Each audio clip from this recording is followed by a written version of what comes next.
Welcome, Carm Capriato, the Service Aftermarkets podcast pioneer with the gold standard of aftermarket business podcasts. Join me for Aftermarket Insights as we advance the aftermarket. And as always, know that you'll learn just one thing. Find us on your favorite podcast listening app and remarkableresults.biz or on my YouTube channel. Hey everybody, Carm Capriato, Remarkable Results Radio at Amelia Island. We're here at the Institute Summit. We are theinstitute.com. Thank you so much to Kent and Cecil and the entire team from the Institute to be here. Just a few hours ago, Michael, were you in the room when I gave my little speech? I was not. You weren't? I was not. Okay, well, they'll do it right now for you. Let's hear it. No, it's a little longer than this podcast will warrant. But yeah, and it was great doing that, and a lot of great friends, top-tier shop owners that are here, and glad you're here with me. So we appreciate everything from the Institute and how they're growing and how they have these incredible groups. Hey, take your auto care center to the next level, the gold level, with the Napa Auto Care Gold Certified Program. This program is for the best of the best who can provide a consistent consumer experience and earn the trust of returning and new customers. Talk to your Napa sales representative about how you can become a gold certified shop. Hey, for over 30 years, Napa Trax has made selecting the right shop management system easy by offering the best, most comprehensive SMS in the industry. We'll prove to you that Trax is the single best shop management system in the business. Find Napa Trax on the web at napatracs.com. Also, thanks to AftermarketManagementNetwork.com for information that can help you move your business ahead, and for the free and informative LaborRateTracker.com. So, with me is Mike Simard. You were on a couple of years ago at the same event. That's right. Wow. 23. Yeah, you even pronounced my name right still, so. All right, throw the dollar over. I've been practicing it. 7 locations, but there's a couple of really unique things about Michael that you all need to know while you're driving down the highway on your treadmill listening to this, because you're here to listen to learn just one thing from Michael Simard. He's got 7 locations, but they're in Fairbanks, Alaska. Fairbanks and Anchorage. And Anchorage now. You see, yeah. I got an incredible update. Last time I knew you, you had 4. So yeah, we had 4 shops back when I met you, and I think it was January 2023 in Florida. So we've grown to 7. No, the shops are in Alaska, but when I met you in Florida. Yeah, so I met you in Florida, and at that time I had 4 locations, comprehensive models in Fairbanks. And then we, a few months later, had bought 3 lube and tire stores and a tire warehouse. And 2 are in Anchorage, so we're now in the Anchorage market. Is the tire warehouses just like they do in Canada, where they store the tires for people, or are you a distributor of tires too? Distributor. So we have more buying power through this Point S group that we joined, Tire Buying Group. Co-op, and we need to house the tires. Got it. So amazing. Where the hell do you find the energy to do this? Well, my wife says if I wasn't doing something, I'd break things just to stay going. Right. So I like to. You're the Energizer Bunny? Yeah, I like to solve problems. I like to do different things. Oh, I so love that. Yeah. You know, I sleep good at night most of the time. Do you invent problems so you can fix them? That's what I said. Yeah, she said if you didn't go find something broken to fix or build something new. I'm so much like that. Yeah. If this thing, does it still continue to work okay? Which parts? I know. Think about it. And can it do it better? You know, can we get a better mousetrap? Tracy says, Dad, it's fine. Yeah, it's fine, Dad. Because I've always been this perpetual upgrader, 2.0, 2.1, 2.3, right. 3.0. I mean, I've always been, you never stay stagnant. Right. There was always, our purpose, our vision is always try to elevate others to the highest potential. So you better live that yourself. Michael, it seems crazy for you to go and buy some lube centers. Did you have a purpose to do that? Was it deal right? The biggest thing, I discovered a lot of new things. So I love learning. And it's a new challenge. And one of the things we need to do is continue to find great talent and grow our own. By buying, I always had this vision many, many years ago. Didn't quite understand what it meant, but the vision was like over on that side of town, we'd have this teaching training shop. A place that maybe we can find talent, find people that want to come into this industry and train them up. People need to come in for a convenience oil change. They need to get some basic services and then get on their way. It's a wonderful place to teach people about our industry and kind of get them started, and make sure they have their basic hygiene, make sure they really want to go down that road. And when we find out that they're a value fit, that there's somebody that wants to learn, that somebody we can maybe take all the way into our 4-year apprenticeship program. And so I had that vision, and it just happens to be that one of the stores I bought in Fairbanks was in that same side of town. And I never thought that'd be the place, this one particular location, because I was like, that's something I can't do. I had a limiting mindset there for a while. Yeah, sure. And then all of a sudden we did it. And then we grew in the Anchorage market because they're really thirsty for, we believe, what we have. And now we actually have promoted, hopefully next month will be the 3rd apprentice out of that same location. Apprentice out there into Our general service shops. Okay. And then we can grow them to A-level master tech. I just logistically need to understand, how far away is Fairbanks and Anchorage? 6 hours unless you're going faster. So this isn't someone that you train them in Anchorage and move them into Fairbanks. For the Fairbanks market, but we actually just last October started our first ever Anchorage apprentice too. So I think we've got 7 or 8 now. Okay, all right. Yeah. It's such a great idea that an independent, successful, goes into a specialty shop for entry-level maintenance and looks at that as a team-building operation. Yeah, that was the first vision, actually. It wasn't like I'm going to go make a bunch of money or just get more car count. I was like, I wonder if we can find people and attract them and teach them who we are. And maybe we can, are you going to show up on time? Are you going to comb your hair? Are you going to wear a uniform? Do you get along as a team? Can we teach you some life skills, some basic goal setting, quality control? Do you care? Do you have customer service? So you can actually, the Lube model is kind of interesting because a lot of people will change the oil and interface with the customer at the same time. So you actually can get advisors out of this, technicians. And also when I went into that side of the industry, I didn't realize, being part of the Institute and RLO and the legacy evolution of this, this wonderful thing that they're doing here at the summit, I didn't realize how much they need there too. And we can share and learn from both sides of that industry, the tire and lube business and the comprehensive model. It's very interesting how they can share and grow together. Why don't I hear a lot about that here in the States? And it's going through my mind. Well, they don't want to compete with Jiffy. You must have Jiffy Lubes up there. I think we have 2 other quick lubes in Fairbanks. Okay. Wow. And then us. Okay. And then you have the dealership fast lubes, of course. Okay. So when I think of what you did as a proving ground, if you will, for talent to feed the growth of your other comprehensive stores, as I think you called them, why wouldn't we be thinking of doing that here? And because I don't know a lot of independent professional shops that own quick lubes. I think they have quick lube bays. I get that. I know a bunch of people that have quick lube bays. It's probably an incubation for talent, but it's a brilliant move. Well, I guess I didn't really think of it until you asked me about it. The dealership does it for obvious reasons. They service the same brand. Yeah. I have a couple of friends that have done it. I find there's a few of us out there doing it. I can tell you one thing. It's not, we also have a couple of gas stations. Now, the reason why we bought them is because they were great quality shops already in excellent locations, and Fairbanks just doesn't have a lot of opportunity to buy shops. So I can tell you one thing, though. If you can do one thing really well and get really, really good at it and don't do 27 things and try to do them all really, really well, doing one thing really, really well is easier. And when you say that, you mean oil changes really, so really well? So if you do tires or you just do lube or you do comprehensive, but we do that and we sell gas and then we have a tire distribution system. So the complexity of it is challenging. And so maybe that's one reason why not everybody's doing that. Okay, got it. The lube centers, are they finding work for your 4 other stores?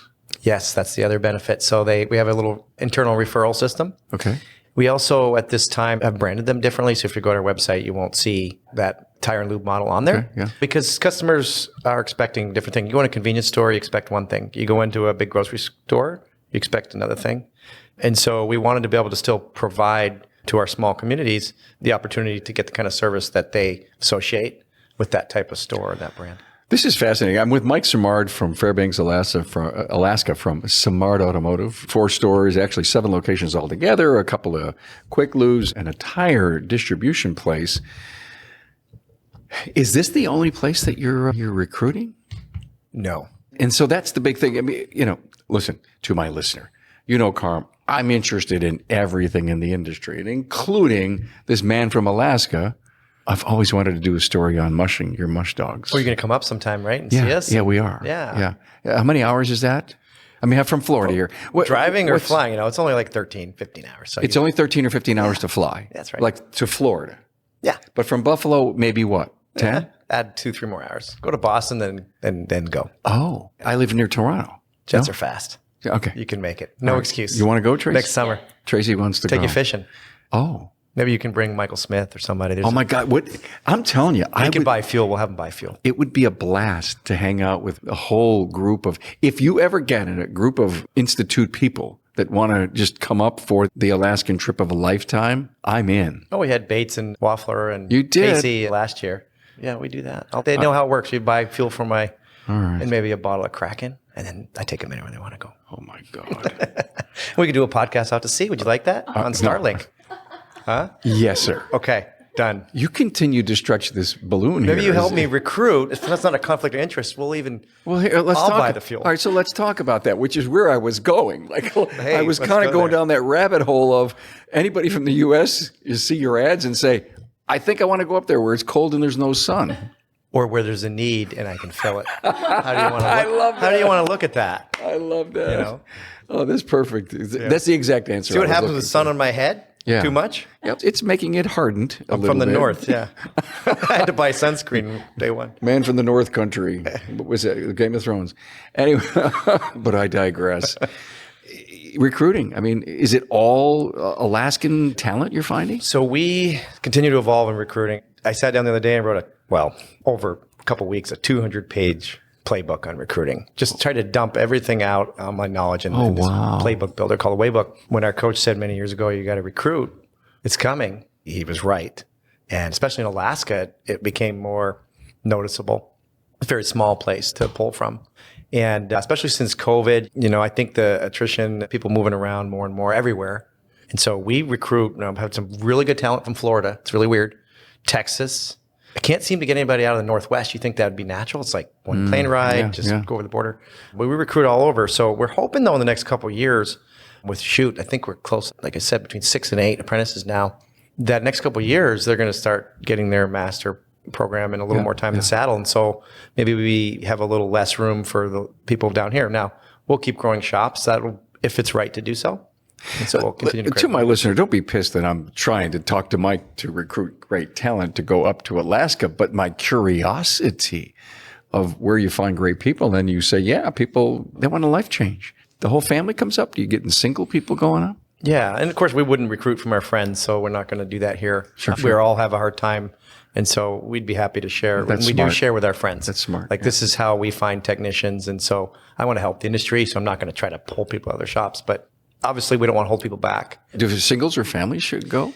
Yeah. So actually I prefer a support system, but we're not going to discriminate against anybody. So, we go through a very long process. And I can give you the overview if you want. Sure. We've done some stuff on social. I've been in Texas before in meetings with hey, that guy in Alaska.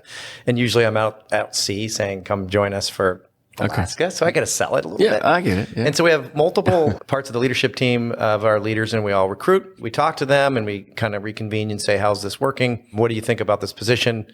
We really talk about the trial. We do a job trial. If they pass all the interviews, they come up for 2 weeks. We pay them. They work with us. Every shop has a loaner toolbox. And they work under the lead tech. And then we have a conversation. We take them out to dinner. How's it going? And then we give them a pretty substantial relocation package if we make that full-time job offer, and we'll move a whole family up. EVs and other high-voltage vehicles are changing the automotive landscape. Is your shop ready? With more than 16% of these light-duty vehicles on the road, you will have many opportunities to service them, but you must do safely and properly.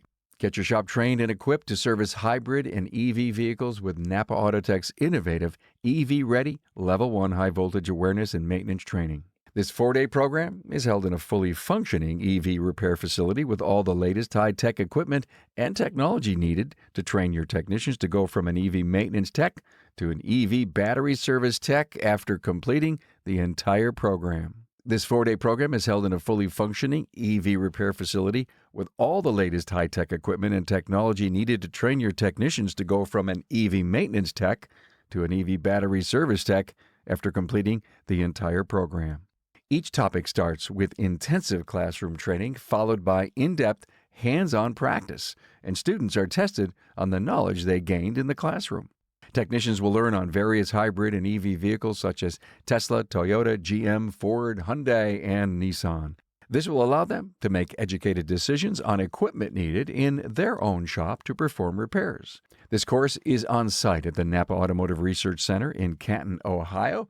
Attendance requires ASE 6 certification, EPA ASE 609 certification, and at least 5 years of shop experience. The total cost is only $4,000 per attendee, which includes the 4-day course, hotel, breakfast, lunch, and the PPE needed to perform the services. Now, if you're a Gold Certified Auto Care, you can use your Gold marketing funds to offset the cost. Hey, don't miss out on this invaluable opportunity to advance your team's skills and ensure your shop is EV ready.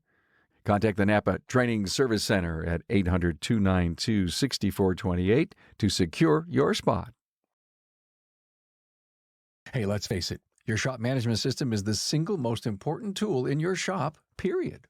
Napa Trax has made selecting the right shop management system easy by offering the industry's best, most comprehensive SMS. Now, it all starts when a local representative meets with you to learn about your business and how you need to run it. After all, it's your shop, so it's your choice, and having local representation is a huge plus. Customizing Trax to your business, whether you're a one-person shop or a large multi-bay or multi-location company, a representative consults with you to help optimize your shop's workflow, efficiency, and profitability. Trax always has the flexibility to do business how you need to do it, which means it can also grow as your business grows. And unlike the other guys, we'll be there for you after installation with the best training and support in the business. Yes, a learning management system tailored to each role in your company. Simply put, Trax was designed and built for shop owners just like you. Visit us on the web at NapaTrax, that's NapaTracs.com. So it's always great to get tips or ideas that you can call your own. At AutomotiveManagementNetwork.com, a favorite feature for many members is short and to the point, real-world ideas for your shop. At Automotive Management Network, they serve up over 365 tips to cover a year's worth of ideas that you can use to improve yourself and your company. Get a ton of great stuff at AutomotiveManagementNetwork.com, the creators of LaborRateTracker.com, the industry's only resource for labor rate info.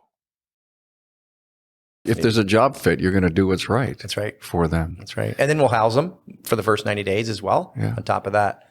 And so usually it's enough to get them started. That's expensive. It's very expensive. Whoa. I just actually calculated it 3 days ago. I don't know if you want me to tell you what it costs, but.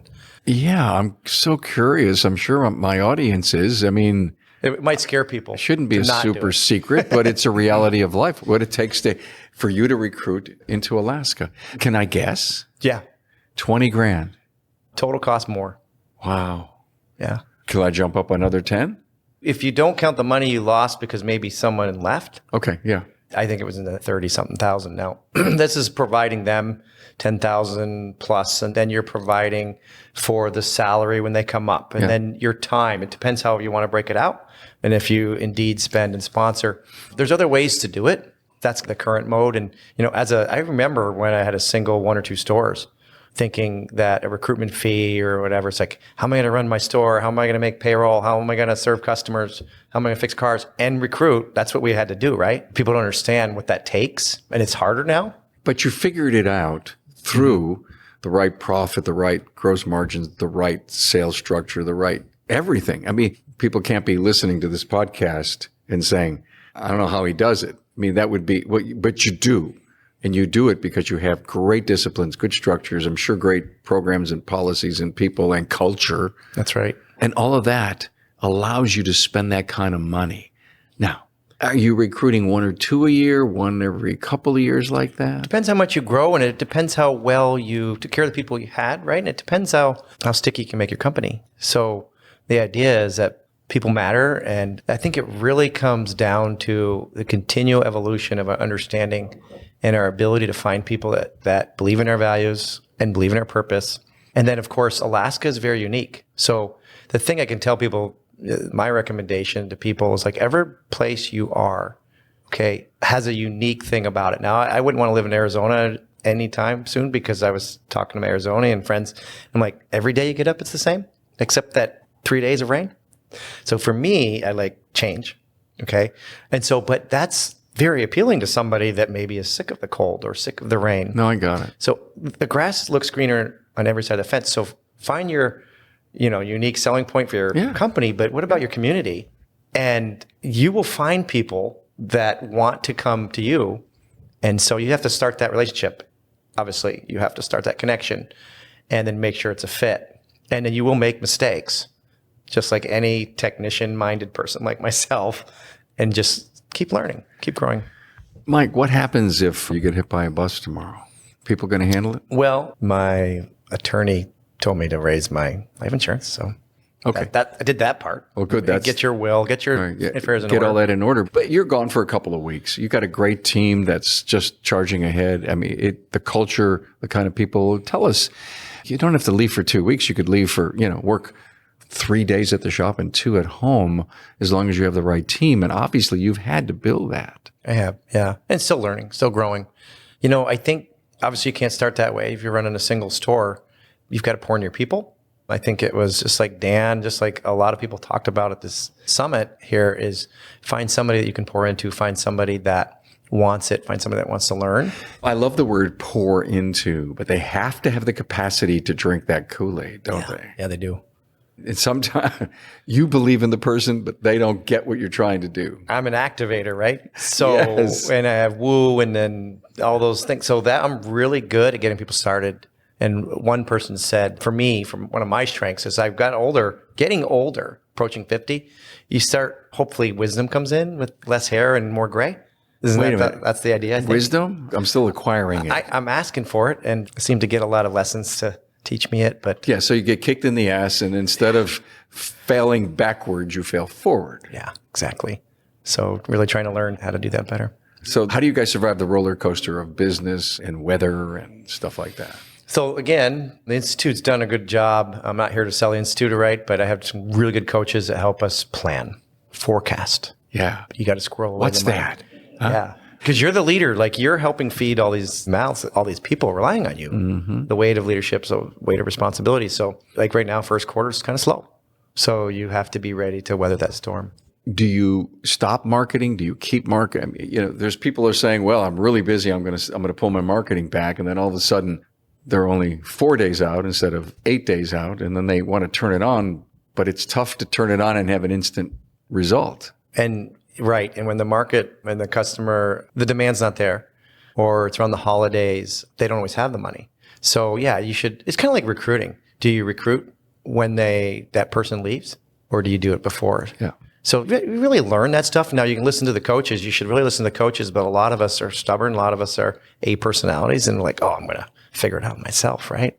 Well, then you get burned and you get hurt and you can choose to either cry or fail forward, like you said. We could do hours on, I didn't listen to my coach and here's what happened. Yeah. And now I regret. I was right like 2 times though, I'll just say. Okay, that's okay. Out of 20 years. 2 out of 20 years. I remember. 2 out of how many things they told you? Hundreds, right? Yeah, and with my wife, I think I was right less times. I'm just saying. I was married for longer, but My wife's always right. That's why I'm happily married. that one time, but that's it. She'll listen to this. And So you're, hi, nice to meet you. Yep. Long distance. Sorry, hon. Please don't think terrible of me. No. Type A. What did you call yourself a few minutes ago? An activator. An activator. What kind of skills do you delegate? Because you just don't like to do them. Well, it's funny. That's where I was thinking about the wisdom part. Like, we didn't stage this at all. I've learned, so some of us have read the book EOS or Traction. Oh, yeah, sure. Are you doing that? Yeah, we're actually going through the scaling up process, which I found out is where. And you're the where it came visionary. from. You're the visionary. I'm the visionary all the way. I read the book like 100%. Rocket Fuel, and I'm like, Yeah. so it's okay to be me? Like, this is like I know. everything about me. It's okay. I know. So what I have now up there is somebody that compliments me really well. She's been with me 12, 13 years. And I'm a high DI. And I know I'm using a lot of the profiling things and stuff. So I'm just a driven coach. Like I want to win, but I want to win together. And she's a very high SC. So it's very complimentary. So and if she hears me say this, she'll be a little concerned because she doesn't like when I say the word friction or a little bit of conflict. So there's some of that sometimes. Yeah, but an SC should be a great integrator. Exactly. Yeah. Exactly. Does she want to be an integrator? Yeah. Okay. So you're finding a right role for her. Yeah. And very complimentary. I'll cast a vision. but she's more wired for lingering behind and supporting Okay. and making sure they're getting all the details Yeah. they need to. So it's like a perfect thing. I don't like great details. I don't like to slow down. And S's and C's, I love the details and really want to make sure. Are you high D or high I? High D? I'm like 99, 98. Okay. All right. Depends if you're Depends partying. We're going to have fun or we're going to fight. So whichever one. Wow. Not fight, but You're an all fight for my in, team. Like a good You're coach. an all in DI or DI. DI, yeah. Wow. It's fun. I have to tell you, and I know a lot about DISC. I went through all kinds of training, got a textbook on it. I've got a great, oh, by the way, go to my website, remarkableresults.biz/downloads, or on my downloads page on the website. There's this great chart on DISC for your salespeople to see. Where was I going with that? Oh, I think it's so cool to see a high D that has high. I could get along with that person. You and I could be friends for a long time. But for me, a high I to work for only a D, that's a tough thing. Unless the D is willing to listen to my crazy, visionary, off the wall, hey, it's, this is good stuff. It's going to be fun. I had a boss like that. But ultimately, I believe we ended up becoming really close and good friends at the run of my career. I almost believe, I really do, that I changed him a little bit from being such a just a drive. tough D, a tough D. And I got some of his D when you had to go out and do stuff and you had to make things happen and you want to go out as a high I, hey, come on, everybody, we're going to do this thing. And they say, okay, we're going to have another fun day of really new important policies with Carm. And, I needed my Luca Brazzi in the room, my high D, to say, all right, here's what we're going to do right now. And I find that fascinating in building and growing culture in the business. Is it all you, or does you bring the team together? Do they know we do what we love to do? This is the kind of company we have. We take care of people. We take care of you. We take care of the clients. How have you built this great culture? Well, we're still working on it. Okay, That's a great answer, ever there. by the way. Honestly, we're love not. That. And I'm, one of our values is excellence. So I always want to keep growing. I'm very mindful of that, trying to stay humble. I think the biggest thing that I'm continuing to get, hopefully, some more wisdom on is really in the leadership team, really looking for people that we can complement each other. And also making sure we have the skills to not get stuck in a certain place. Like we did the Working Genius the other day. I won't go too deep into that. I'm still learning about it, but I really resonated with, I could clearly see what I love to do and what I don't love to do. But then I looked back at DISC or some of those people on my team, I was like, but you do. And so what I realized, the more I stay in that visionary space, casting the why, I probably put 8 hours in that beach. I wore a trench and a lot of earbuds in, just talking to my people. Yeah. And literally, I swear we talked about why. And Dan Clark talked about why. Yeah. And the why. It's like, how do I get through? They didn't see that coming. And I've been talking about it for a couple months. It's like, how do I get through? And talking to my wife or talking to chief of staff, and it's like, how do I get through and help from a perspective of Michael Smith and I talk all the time, and I think I wore him out on the beach too for 2 different walks. But really coming down to, if you can get someone else to see the vision and see the why, okay, and now that's where I need to live. Now, I also know how to do the how. So, but what's dangerous for me, I'm finding as I'm getting older, is that if I stay in the how too long in those details, that's probably not the best space for me at the size of this company right now. Yeah. When I was listening to Dan Clark, and I didn't hear his entire presentation today, but he did say it's the why, not the what. And I wrote that down and I was impacted by it, because when you talk to people about their why, it's tough for a lot of people. It's tough to know and to figure out, appreciate, understand their why. But by saying it's not your what, that person maybe can back into the why. Because it's not what you do, it's why you do it. And I thought that could be a game changer for somebody struggling with their why. Yeah. Now, I get the whole how thing. I really understand the how thing. How, it's like who, not how. Right. Another great book that really helps you understand. Dan Sullivan? Dan Sullivan, yeah. It's when I hired Tracy, it was Barry Barrett who sent me the book, and I was telling him about me and Tracy talking, and he sent me the book, and I realized that she was my how. She's a who that can figure out the how that. Yeah, so you exactly can focus right. on what you exactly need to do. right. And it's amazing. We're a tiny little company, But in your company, I can see the value that it brings. Wow. Yeah, actually, just funny. I picked up another book called Who by Jeff Smart. Okay. Top grading. I think his father wrote the book all about top grading and interviewing and having A players. And his book's called Who. And it's like, oh my gosh, it's like Dan Sullivan and him had a conversation. Yeah, and he does it a different way. It's a little bit different take on it. But I think that's the whole wisdom part I was saying, that I'm hoping and praying I get smarter as I go and stop beating my head against the wall at times. And if you can find those that are really good at something, because you don't have to be the smartest guy in the room. Like, get over that thing, right? Find someone that's just loves doing that one thing. And there's things I just don't like to do. And I love leading teams, but there's certain parts of that I do really well. And there's certain parts I can do and I need to do. And when you're a single store owner or have a couple stores, guess what? Like, which hat you wearing today? It's tough. It's tough. Yeah. Hope to get smart. You just said that about a minute ago. I hope to get smart. You will, because you hope, because you know that's something you have to do. For so many that just don't want to get ahead, that are languishing and struggling and really hurt our industry. They don't want to get smart because they're afraid what it looks like. Yeah. I've been there. That guy's still in there.